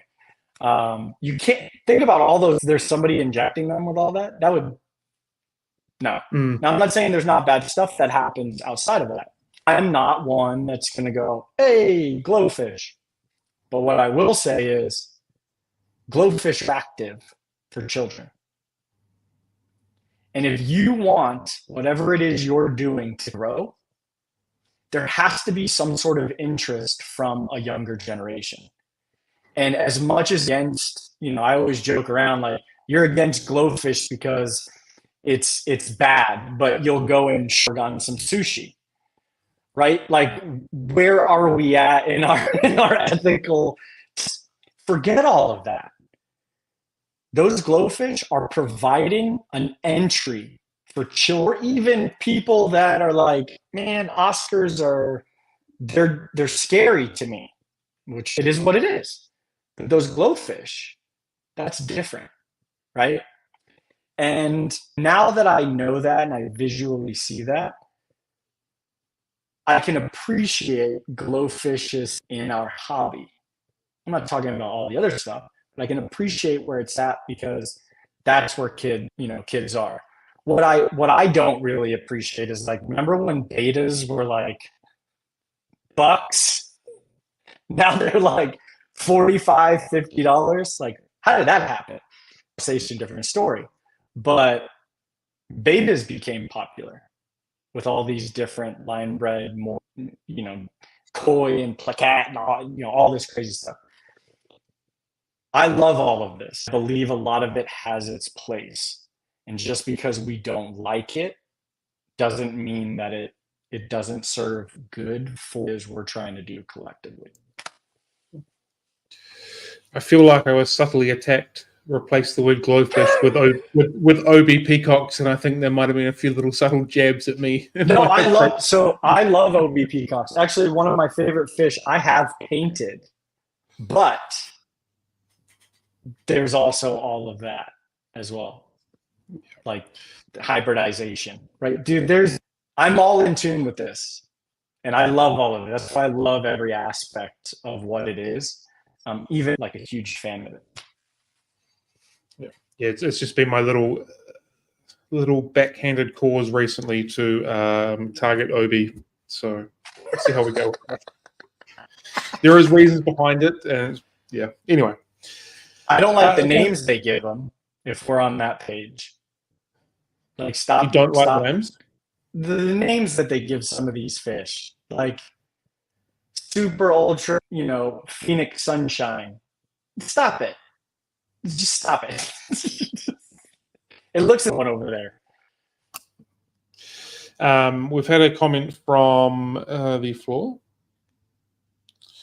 I'm assuming this is a in-house stroke. Candy Corn gave him the stroke. What you talking about? Something that came up then as we were talking is the glowfish are really good for getting children interested in the hobby. We don't have glowfish here, rightly or wrongly, but we don't. What ways do you think we as hobbyists can promote the hobby to get more people interested and get more people involved in it? Is there barriers we need to break down? Is there misconceptions we need to break down? How do we get more people interested in keeping aquariums? Stop portraying it as so complicated. We love drama. Humans. We're animals. We're mammals. We love. And I think about my view of aquariums before a larger aquarium. I had a comet goldfish for like 9 years. I legit temperature the water, would microwave the water. Of course, fish was not in there. Little did I know I was stripping it of its oxygen. I had no idea, but this fish still survived. I do not recommend this, but I dropped it many times on the floor, put it back in a bowl. 9 years I had this comet. But my vision of a larger, because everyone that I saw or thought I saw was always murky or green, gross. And no matter what, you would talk to somebody and they would say, "Oh, so much work." And then you're like, "Oh, okay." To the point is, I've got friends that have twin girls. They wanted an aquarium, but the parents were like, that's a lot. We're just going to get them a hamster. And I'm like, a hamster? A hamster's going to be way more ridiculous than this small aquarium. I said, give me 30 minutes. And I drove back to my house, grabbed a small aquarium, ordered some castles and stuff I would never do. It's not for me. It's for them. And to see them step into the 2 steps to stare at fish that I wouldn't keep. And then knowing that I had enough of shrimp I can put in there. And the girls love that tank. And the idea for that is I had this laying around, and what would we do? What would we normally do? We'd probably go, let's go to Marketplace and try to sell this. And then get upset because we didn't get what we get from a used aquarium because we thought there was some sort of residual value it would hold. That's emotional value. Doesn't count. Not to the person buying it. Why not set it up for somebody? Why not? Hey, look, I know you've been talking about an aquarium. You know somebody that's been talking about it. And you've got a 5-10 gallon. Set it up. Set them up for success. Let them get their hands wet legitimately. not overwhelm them. Now you're entering more people in the hobby as opposed to being upset because the person stiffed you in the parking lot to sell your air pump and crappy sponge and 2.5 gallon aquarium for $40. Like we have so many opportunities at our disposal to help. Stop making it complicated. Be more of an outreach. Be more positive about it, but also be honest and transparent at the same time. Yeah, I really like that idea. I may or may not be trying to offload about 100 aquariums at the moment. So I okay, that's completely different. May or may not find one or two people that might like a free setup and get that sorted. So that's quite a cool option, quite a cool idea. How does SICCE incorporate sustainability into its manufacturing process? Woo-wee. This is a topic that I've brought up a couple times. I actually just did a small video regarding this topic in a sense. Plastics are plastics. Creating a new, it's like a thin iced over lake I'm walking on right now. When you think about sustainability, this is an opinion first. When you think about sustainability, and I look at, for instance, let's use the turtle and the straw, right? Because that was a global meltdown. Did it hit New Zealand? I'm sure it hit New Zealand. Yeah. So regardless of feelings, when I think about that, there was a straw in the ocean and it made it to that turtle, into their nostril. Okay. I'm not saying that it did or did not happen. It's a massive ocean. It's a little straw. It's a little nostril. But it happened. The picture showed that it happened, right? We don't know what happened before, whatever the case is. If we were looking at sustainability from an opinion perspective, just get rid of straws. Just get rid of them. Okay? Because what we then did was create different manufacturing for the same outcome, but creating a footprint that is not in the direction that we were looking for. So then we got what? Silicone straws. We got metal. Those have their places maybe, but they also require maintenance on them and people don't do, and right? And then we went to paper straws. Those were a nightmare. Anybody that says straws, I'm sorry. You drink and it falls apart. So my thought is, why not just get rid of them? If it was that big of an issue, just get rid of them. We probably don't even need them anyways. So when you're looking at sustainability, we don't want to look at creating something new that causes more just because the short term feels good, right? So what we've always talked about was we're manufacturing products out of plastic, but we don't want to use less plastic if it's going to cause the product less reliable, right? So there's this very, very distinct balance. What we started to do was manufacturing these boxes in a way where we don't have to use plastics in terms of plastic bags. And instead of, this is what I love about CG. You have this product and the mini skin. It's got the venturi, the nozzle. This is going to be the same venturi that's on the other product. So we don't have to have more of something in differences to achieve that same thing.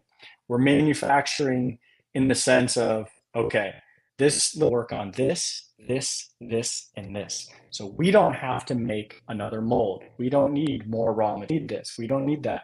And now we'll attach it this way or put it at the bottom of the box, and we won't use a machine to then put it in a little plastic baggie that you're going to tear and toss out anyways.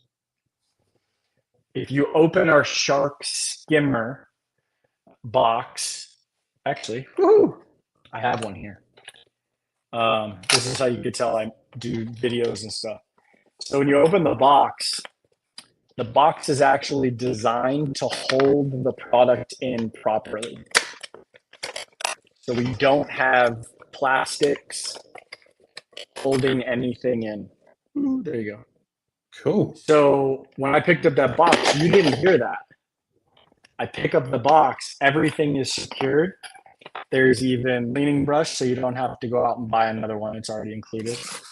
But another great thing is, you know, when you get with magnets and they put that plastic gasket,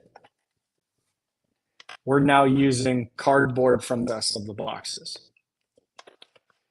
So now we're not actually going the other way in terms of what we're manufacturing. We're just being more cognizant about waste. And I think that's a better conversation to have. Some of the other conversations that we have, like, well, this doesn't work, so let's create 4 other products. Could we go out and source another plastic to put the parts in that may, and I'm making this up, I'm sure it exists somewhere, but like a decomposing avocado plastic bag. We can do that, but then where does the cost come from? Who do we absorb the cost? Does the customer not pay that? Like, these are all things people don't think about. Or do we just not put it in there and work better at putting the right things with the right product and being able to utilize them across a different, and then a little plastic foot sitting in the bottom of the box as opposed to being in a dissolving avocado. Like, it's a delicate balance. Nobody's going to be perfect. And I learned more of this in the last 2 years than I ever have. It's opened my eyes to like waste. You know, people, they get the new iPhone and they go, it doesn't have it. But you already have it. Why did you need it? You wanted it to be better for the environment. So they're going to make another one. A million of these devices with 1 million new charging blocks when you already have 8 in a drawer that you don't use. So there has to be this balance between how we receive it, and then ultimately what is the end goal, right? And nobody wants the environment to go bad. So the more you can do, the better. I like probably many of the people watching right now have opened countless brand new stuff and pulled everything out and been left with a pile of plastic bags and questioned, why did I need these plastic bags around these brand new products? Like, they're not even sealed, so they're not even going to be protecting if they get wet for some reason. Like, they're just around it to stop dust, maybe. I would have almost thought that if I'd opened up one of those products and not seen those plastic bags, I wouldn't have even considered the reason behind that being that I wouldn't even notice it. But that is an incredible approach to not needing it. Like, just make the packaging work better without the plastic. Job done. One thing that doesn't go to landfill, doesn't go anywhere. It's just because it's not there. That's a ridiculously good approach to it. So you just brought up something that like unlocked this thing that it frustrated me being with SICCE at the time, because there's a way to solve it, and we are. But we have a canister filter called the Whale, and it's a piano black, so it's a shiny black canister, right? And it's nice. We had it in a bag, and we took it out of the bag, and then people would receive it, and it would have some like swirls on it on the piano black, because you can't keep piano black perfect. And they would say, don't like it, it's used, goodbye, send it back. And then all of the feedback would be, well, put it in a plastic bag so that it doesn't get like this. And you're like, so you don't want to just recreate another mold and create this whole process for something that's been around for so long, but you're now just dealing with this piece. So, you know, we're working towards it, where we were planning to release a new product here in the future, and all of it at the same time would get, you know, a makeover. and go to kind of a more flat material so that you can do what I just showed you. So we are taking the conscious efforts, and we do listen, but sometimes, what's the term? You're damned if you do, damned if you don't type thing. Yeah. So it can be tough for manufacturers, and it's not all about, to be honest with you, it's not all about money. I thought it was, but it's not all about that, because there are ways to reduce those costs, but it doesn't happen overnight. Like, it's a methodical strategic plan that could take 3 to 5 years before you see the reduction you were looking for in magnets or whatever the case is. So that's why I love working with the company I work for, because there's literally an answer for all of these things. Cool. Let's change tack a little bit and sort of head towards you and your personal aquarium keeping. Okay. What's your favorite type of aquarium setup and why?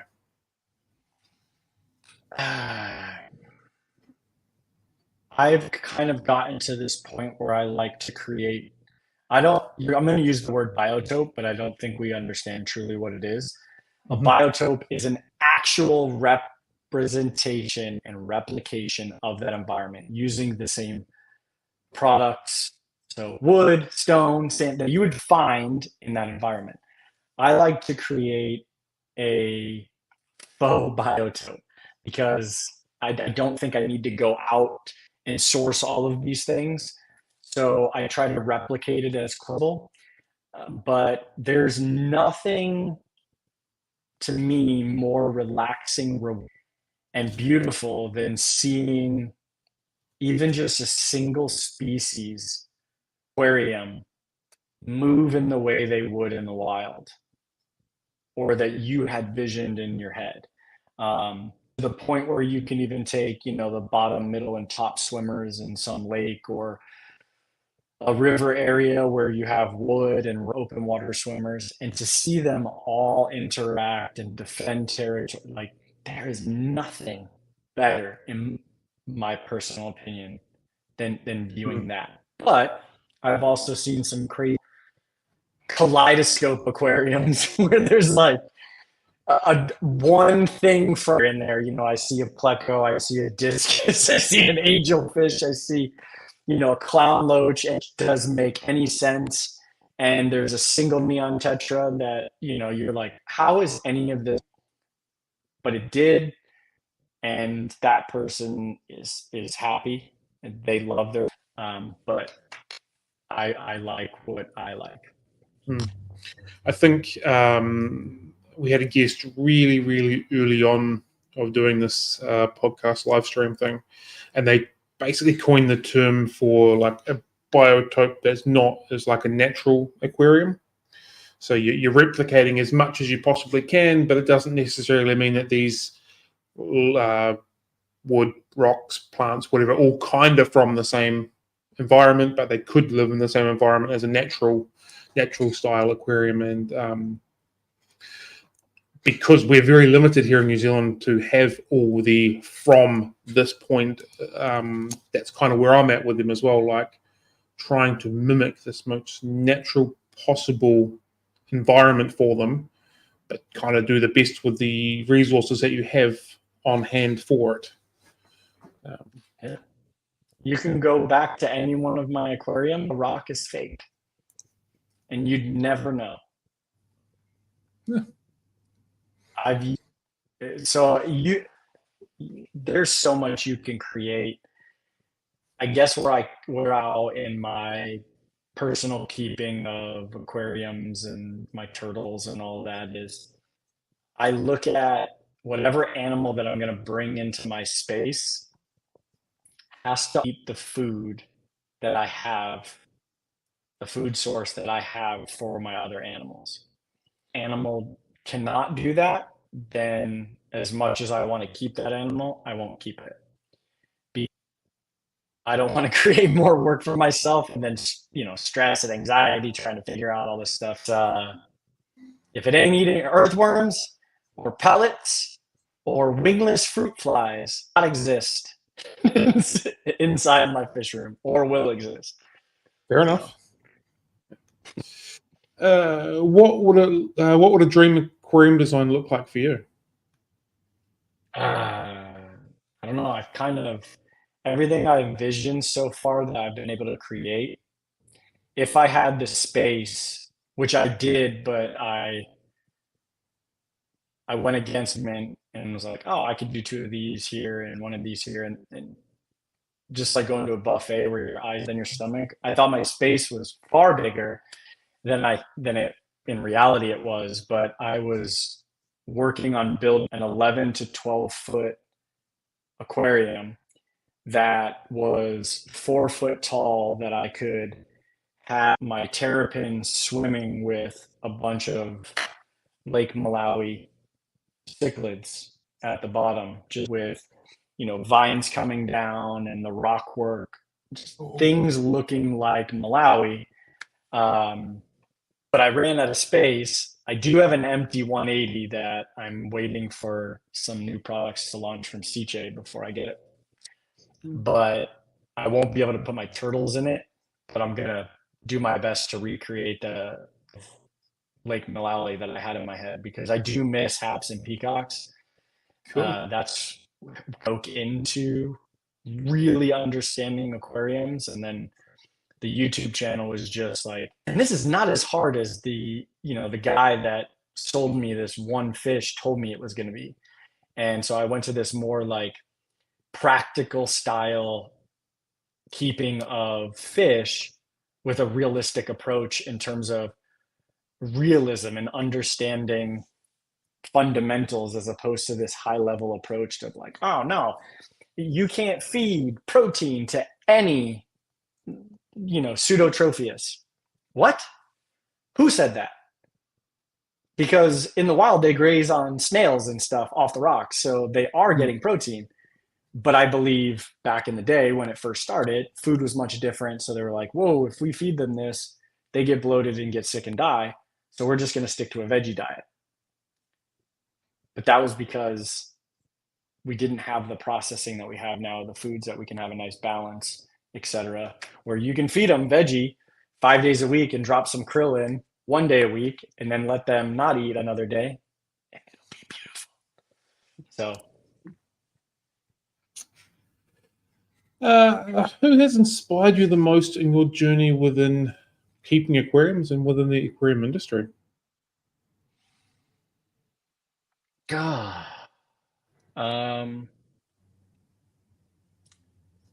Inspired me to keep aquariums. To be honest with you, it's probably some of the older folks in the African cichlid community. Once I started really getting into it, like Ad Konings, who writes most of those books, getting a chance to like meet him, sit down and learn about some of my favorite fish that I've never kept because I didn't think I was prepared to keep, right? And then really what inspired me later was more nature, like my own creativity, looking at what somebody else has done, and then talking to a smaller group of people as opposed to this broad approach of like, do you guys think this would work? And then you get thousands of people chiming in and you're like, that wasn't a good idea. Where I could say, hey, I'm doing this.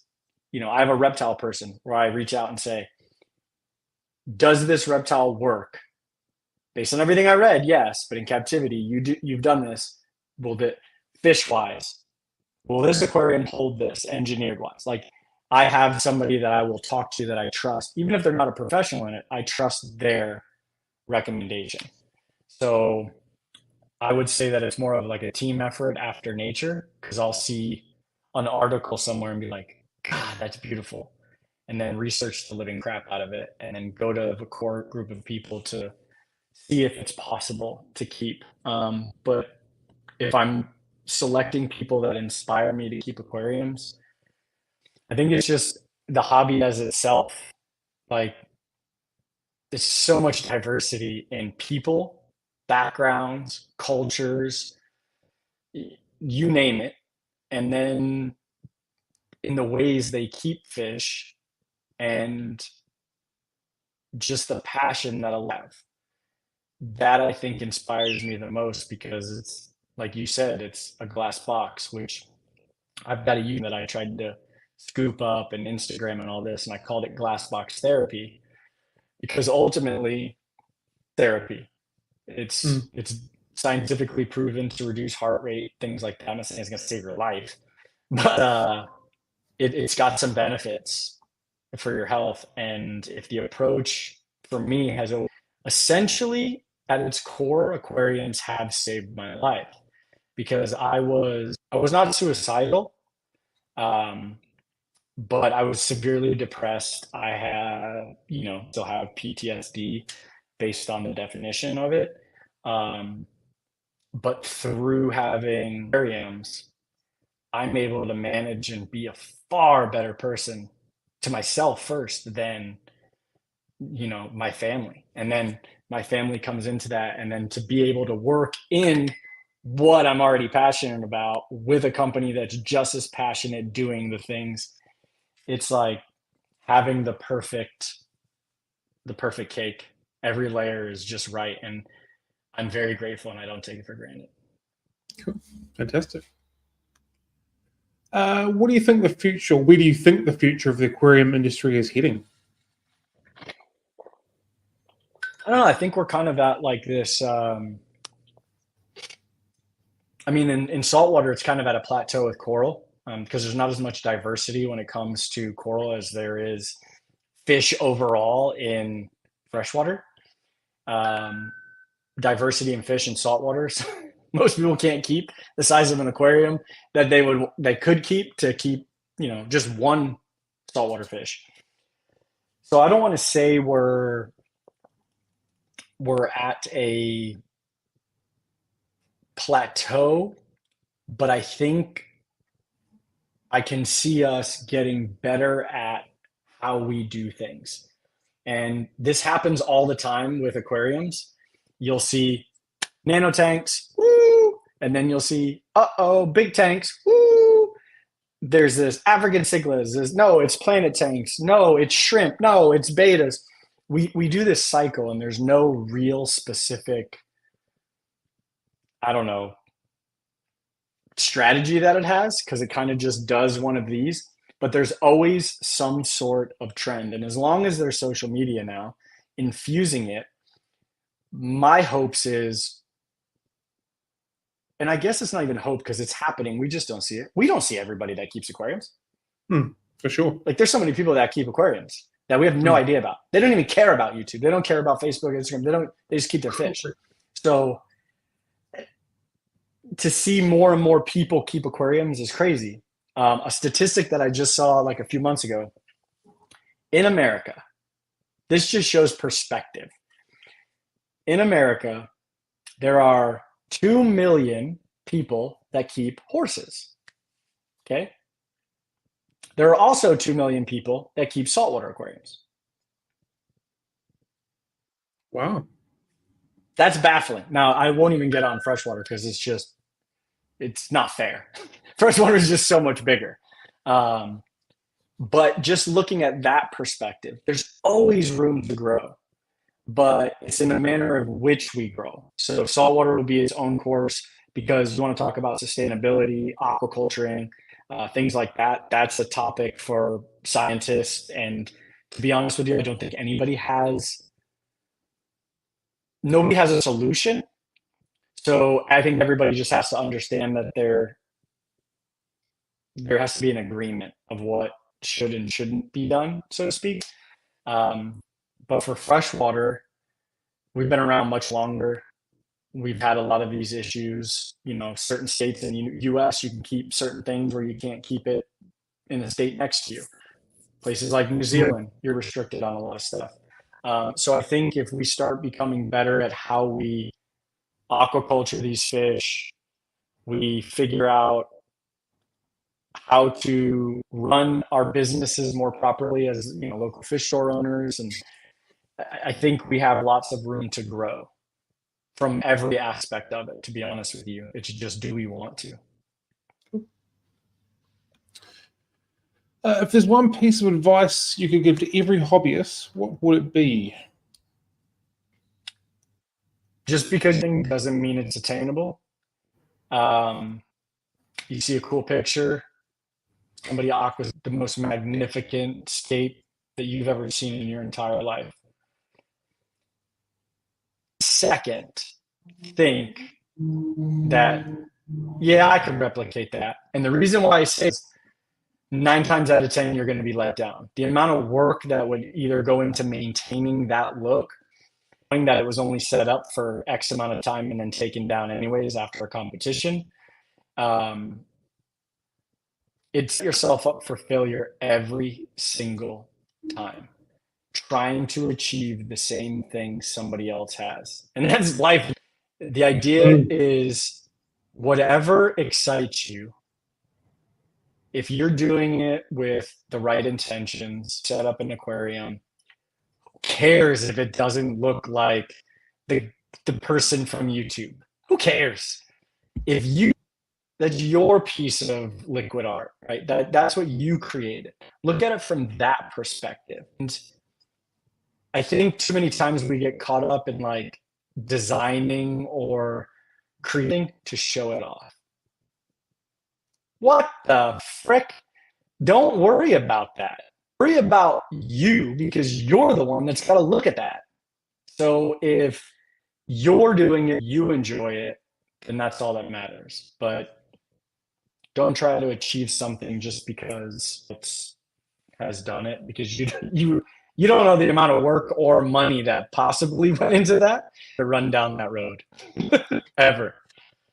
Well, I feel like we've got a little bit of spirit animal going on at the moment, because that's, if you're keeping it in your house and you're enjoying it, that is all that matters. There's a lot of things you've sort of mentioned that just align with a lot of my thoughts and theories on what you do with your aquarium, so to speak. So yeah, cool. That's brought us to the end of our structured questions. We like to end our streams with something we call a quick school of six, which is 6 short answer questions. They're not meant to put you on the spot, but every now and then they do. So my first question is, in a coin toss, do you call heads or tails? Tails. Tails never fails. Are you a tea or a coffee drinker? I'm a coffee drinker. Cool. Are we alone in the universe? No. Cool. If you could have a meal with someone alive or dead from any point in time, fictional or real, who would that be? My dad. Awesome. Paper, scissors, rocks. What's your first call? Paper. What's your unicorn fish? Whether that to see it in the wild, keep it, spawn it, take photos of. What's the one fish that's eluded you or you want to be around?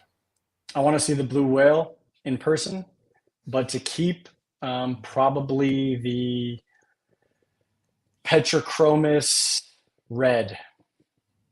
It's not from Bulu Point, by the way, so that's why I said red.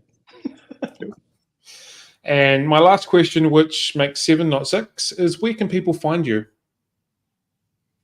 Anywhere. Instagram, Facebook, JWill07, JYWIL07 on Instagram. You could probably type that in Facebook and find me. I do have a YouTube channel. There hasn't been anything done in about 6 months in terms of long form content. But that's Jay Wilson, Jay, and then Wilson, common spelling. And then I'm behind SICCE. So anything you see as far as SICCE or SICCE group on social media, if you have questions, comments, concerns, you can easily reach out there. And I am so approachable that if you see me, I encourage you to come say hi. That's how I thrive. Fantastic. Thank you very much for your time today. It's been greatly appreciated. I know earlier you said you only had about an hour, but we've pushed over the 2-hour mark. So yeah, thank you very much. There's that.